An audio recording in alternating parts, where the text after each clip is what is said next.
Beautiful people, it's me, Pamela, on my YouTube. Cho, no, what's the T? Siyahlaziya. Guys, let's just siqhubeke and unpack on the subs employees nobuqhophololo that's going on there namazambane abolile lapha. Hey maningi kodwa. Yazi ukuthi so far for mina umuntu ngathi uright uCP Mkhwanazi uNhlanhla. And uyakhumbula ukuthi uke wasuspendwa, you know why? Because angithi ukhipha indaba lo baba lo. Yo, and akekho nje safe lo baba. Cause abona manje ubhizi no crime intelligence ukhipha indaba zabo ubuqhophololo nenkohlakalo that they doing basically bedla imali lapha. And it has been said ukuthi ngathi noFani Masemula usendleleni yokuthi aboshwe ucommissioner. So Brigadier Genenda uzosalelana like ukubona leyo nto when you think you are untouchable and vele ngikubone njengentuthane like mase ngicompare nalabantu laba engiqeda ukubabala manje ukuthi basazoboshwa abantu. You're not untouchable. That's just my thing. Brigadier Genenda, I'm telling you, mark my words. Usendleleni naye. Babhizi naye. The craziness that's happening in SAPS, angazi ukuthi what's going on. One of the YouTubers was even calling Mututu Mkoka. I was just like a Mkoka la. These people brought this to themselves. Mkoka. You are asking for this business propololo when I went daily. You're not satisfied with what you have. To a point where to Fani Masemula oh yes be say I figure athenga indlu lezo. After he's done buying that house, at it for a safe house. Mese claim SAPS claim leyo mali. He will be claiming exorbitant amounts of money, 3 times what he had actually initially paid for the house. So yes, nje guys ukuthi inkohlakalo la ngeke siqede today. Because also these things are actually now unfolding. People you trusted, you just like wena lo wakhuluma ngendaba yaseHenops River umile lapha nama families abantu alahlelwe ingane zawo ezu3 kanti uphakathi inside now. Ngeke guys, it's a lot. People are just doing however they please. Because angithi you in some high ranking position ucathwe ngeke uzuthole busy defeating the ends of justice. No, uzubanjwa.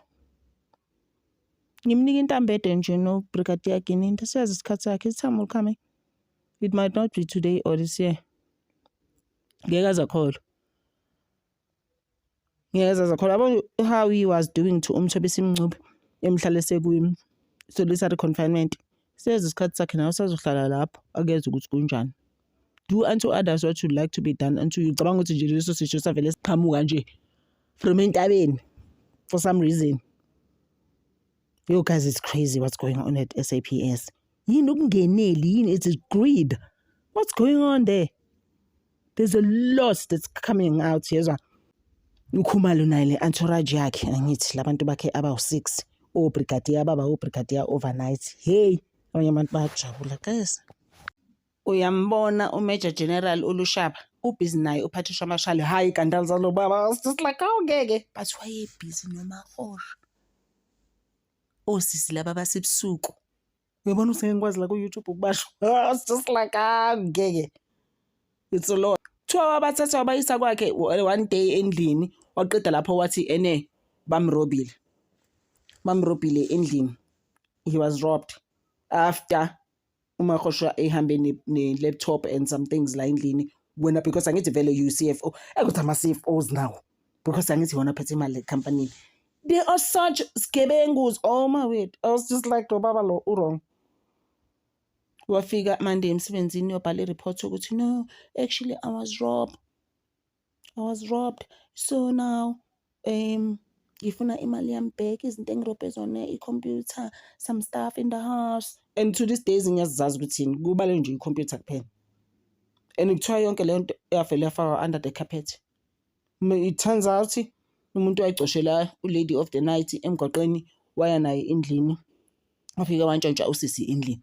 Guys, the stuff that they do, these people, is beyond me. This is why uyabona uMkhwanazi bebengamfuni nini babemsuspendile nini ihamba ama-hearing for nothing because it's like when uney'ndaba. So and then yabona nalaba abawu-3 iy'ngane zase-Hennops River awuzibuzi umbuzo uyazibuza every day what happened. UPatricia Mashala-ke, the mastermind, is exposing people, but she's been this is why she stays in a safe house, because she's been exposing SAPS like you've never seen. Uney'kandali ey'nkulu kanjani azazi igaxa. Awu laba abantu abakwazi ukuthi ba-employe a civilian in a high ranking post, umuntu angazazi afunda akazenze next on 29 years, angeke uzukwazi labo bantu ba-trust.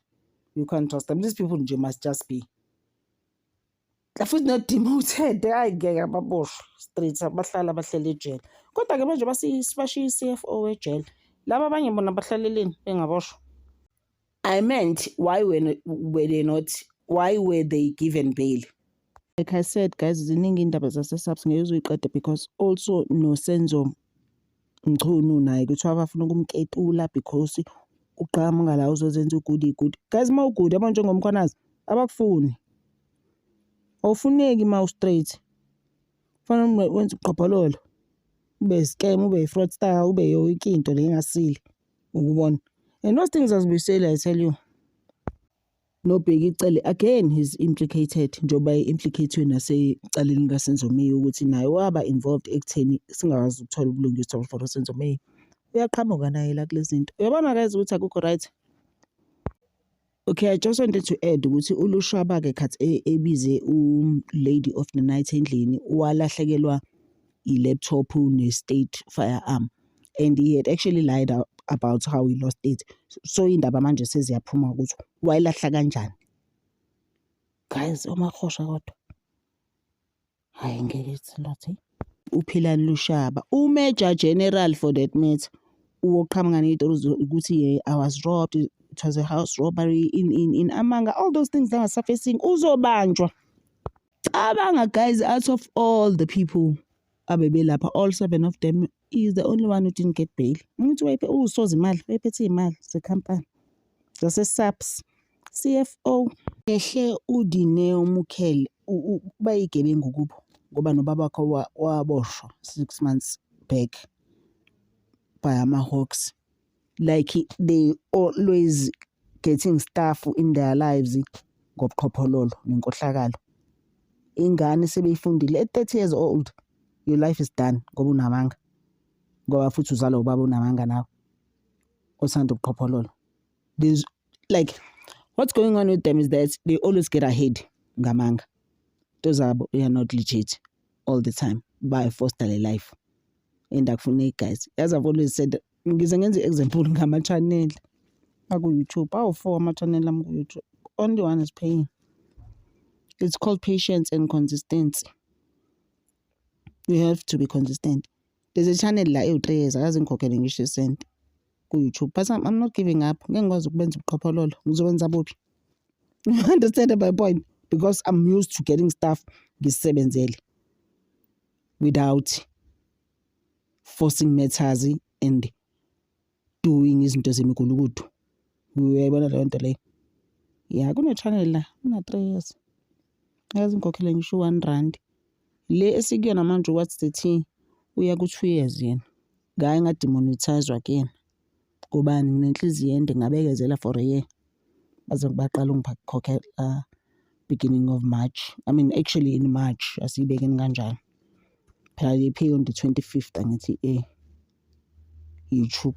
When everyone was criticizing YouTube, bathi ngayisuka bayakhokha yini labo bantu. Ngabona ngami. Mina I talk about my own experiences most of the time. Angikhulumi ngama-experience abantu. Buka nje thina sibekezele kanjani ku-YouTube wena ufuna into ya overnight ubuyi-brigadier. Guys, it's impossible. Enye yama-channel ami futhi i-News Galo for Days yenza ama-celebrity kakhulu and your reality shows in almost a year. Bathe baya-reviewer, but they told me that in April namanje sa-review. Uvele uyithulele ku-YouTube uzozwa ngapho. Bathi kumina that review it's only going to take a month. It's been 2 months ngiyithulele. Udaddy's girl ke naye-ke utholile ibail ka-10,000, which I even feel ukuthi it was little. After zonke lezi mali akade nizidla, ngeke incane le mali. So-ke sime lapho guys, ngale ndaba lezi zalabantu abenza ubuqhophololo, angazuthi iy'ngane zethu yifundaphi. Zifundani actually for that matter from abantu abanje. Lokuthi emntwini angifuni ukuba yiphoyisa. Kanti nje uyela lapho nje ukuthi uyokhohlakala. Bese kuba lesi sinye story nje I just wanted to touch base on it that happened. Lesi story lesi senzeke in Limpopo. Bebese sishigo magistrate court bezozwa indaba yecala lalo baba ubulala uma wakhe ona 87. Bafile ukuthi ngeke there's no way akekho umuntu onje khona into abeyiphuzile cause ungabulala makho umqobo bese umfaka emaplastikini guys. Khona sekuthiwa ukho right ekhanda. Khona postponele 9 zikaJuly. Even izinto abulale ngazo ade genca ngayo uma wakhe. Ade ngenca ngazo zitholakale at the scene, and khona how we found out actually about this story is because neighbor isazange imbone umakholwane 87-year-old for 2 days. Mase bembheka kutholakala lento, this gruesome discovery basically. Hlunga nje lento lokho kwabantu.